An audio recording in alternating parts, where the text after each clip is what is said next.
Hi, guys, and welcome to a special bonus episode of a Trip of a Lifetime podcast. It's just me, Celeste, today, and this is my review of Doctor Who Redacted, the audio drama slash podcast series created and co-written by Gino Dawson. Now this, I'm just going to call it a podcast. Is available for free on BBC Sounds in the UK. It's 10 episodes long, most of them ranging from about 19 minutes to 35 minutes, with the last episode being about an hour, if I remember correctly. And all I can say is it was amazing. Honestly, it was so good. The three main characters are all three sapphic women. You've got Shauna, who's a lesbian who lives in Sheffield. You've got Abby, who's bisexual and lives in Scotland. And then you've got Cleo, who I would argue is the protagonist of this series. She's a trans woman living in London, specifically on the Powell estate. Yeah, that one. She was actually babysat by Rose when she was younger. This series was filled with references and Easter eggs. Because the three main characters, they all started up a true crime podcast called the Blue Box Files, based around, various sightings of the TARDIS, because all the other good true crime podcast topics had all been taken already. And so there are lots of references. You've got Smith and Jones, Partners in Crime, my bad. What else? Blink. A lot of them are from the Rusty Davies era, I'm going to be honest. I'm trying to think of a big one from a more recent era, and I can't think of anything. There are tons of different characters that are name dropped. You've got Rani Chandra shows up, played by, or I should say voiced by, Anjali Mohindra. You've got Osgood showing up. You've got Kate Stewart showing up.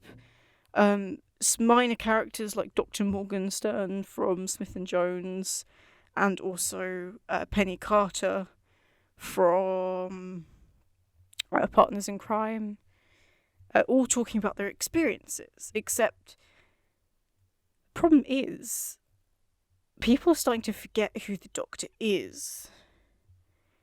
Except for Cleo. People keep forgetting anything. The Doctor's name, all the adventures, all the files and pages and bits of information about the Doctor written or computerized have all been wiped. And then eventually the people that are closest to the Doctor themselves get forgotten. And then the people that were around them get forgotten. And etc, etc, etc. Until basically pretty much everyone is disappearing. As well as the main characters that I've already discussed, you've also got Cleo's younger brother Jordan, and also the Doctor, of course, shows up. Jodie Whittaker herself voicing the part. And I'm going to be honest, this might be controversial, but I preferred Jodie's performance in this podcast series to her live action performances, because I think I figured out it's obviously partially the writing that I'm not gelling with, partially directing, but also the fact that Jodie's performance as the Doctor tends to be very high energy, but also very kind of children's presenter-esque. It feels off. I don't know, maybe it's just because I'm comparing it to previous Doctors, and sure, there are bits of darkness, but there's not enough of it, in my opinion. Whereas there is in this, Jodie's performance in this feels serious. It feels darker, and I really liked that. I thought it was a very nice change. And again, that could easily be the director here, as well as Jodie. And the general tone of the podcast. But it's not as if the Doctor's not been in peril during Series 11, 12, and Flux. And quite frankly, I think Doctor Who Redacted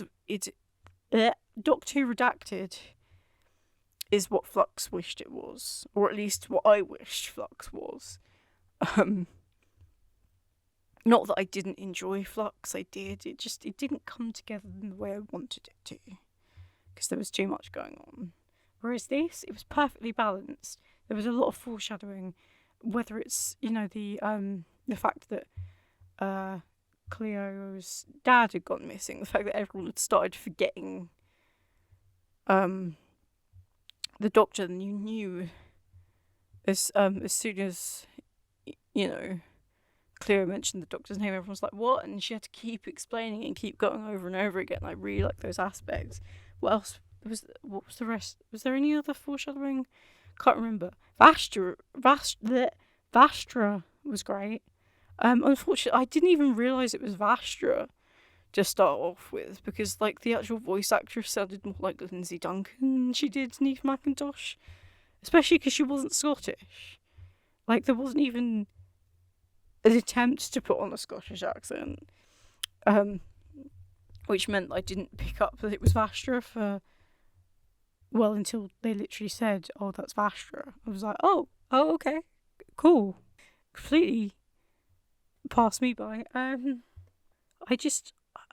really enjoyed the flow of it and the pacing, but also the individual issues, because, Abby, we got to know the characters. Abby's mother, I can't remember whether she was terminally ill or chronically ill. But Abby is her primary carer, that's the word. And then also she's got a boyfriend, Craig, I think his name was Craig, who was a bit of a twat. More than a bit of a twat. Not kind of bordering between toxic and abusive. It's that line between the two. And then Shauna is clearly in love with Abby, and they do get together at the end. Spoilers. And it was very nice. And then Cleo, her relationship with her brother, the fact that her dad had gone missing, and she then found out what had happened to him. And then you also had her dealing with transphobia, and the fact that, she disowned her mum after getting thrown out by her at, I think it was 16, because she was trans. And then that storyline where, not once was Cleo implied to have been wrong for doing that, which I guess Juno Dawson, being trans herself, would very much, I don't know what Juno's experience is, but surely even if she hadn't gone through this kind of experience, she would know people who have had this experience. It is, unfortunately, very common. And so I liked how that was dealt with, and while they did kind of come to a tentative, what's the word? Reunion? No. Reconciliation, that's it. Where her mother apologised and actually used Cleo's name rather than her dead name, and things like that, where, you can tell that their relationship hasn't just fixed magically, because that wouldn't be realistic, but they are going to tentatively work on that relationship. Or I say they, and by that I mean Cleo's mum, is going to start to make up for what she did, kind of thing. Yeah, I really enjoyed it. I think my favourite parts were the Easter eggs and stuff. I mean, I loved the storyline itself.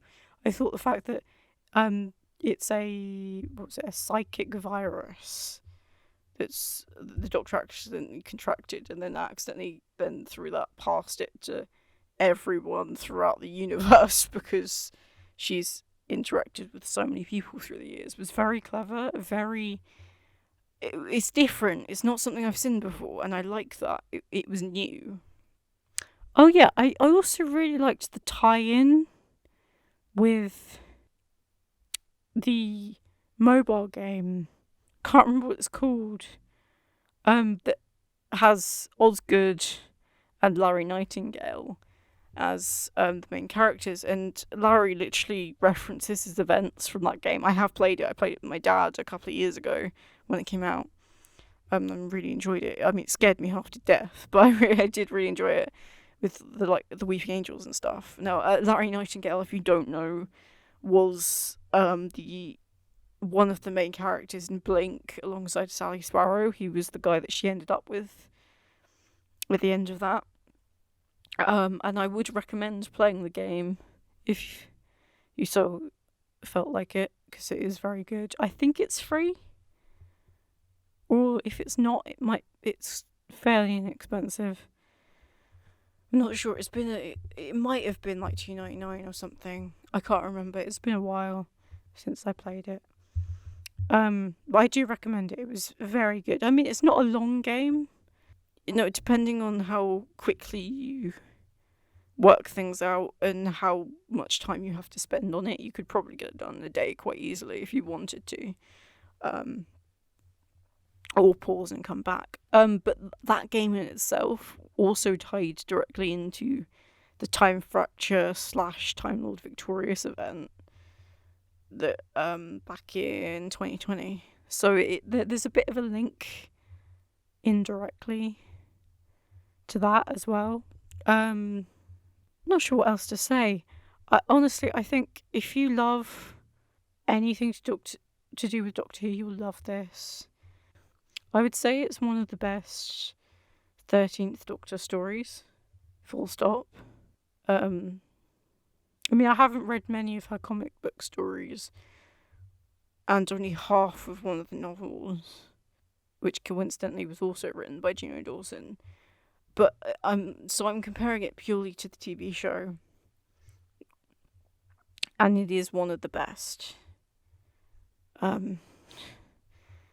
It's just a shame how the whole era hasn't been like this, because I think 13 is going to end up being the 6th Doctor of the new era when it comes to like Big Finish, almost helping rebrand that version of the character, if you like. Because a lot of people really didn't like the 6th Doctor because of his TV run, but fell in love with him through Big Finish, and I feel like that's going to be how a lot of people end up falling in love with the 13th Doctor in the future. Maybe that sounds a bit harsh to say, but I don't know.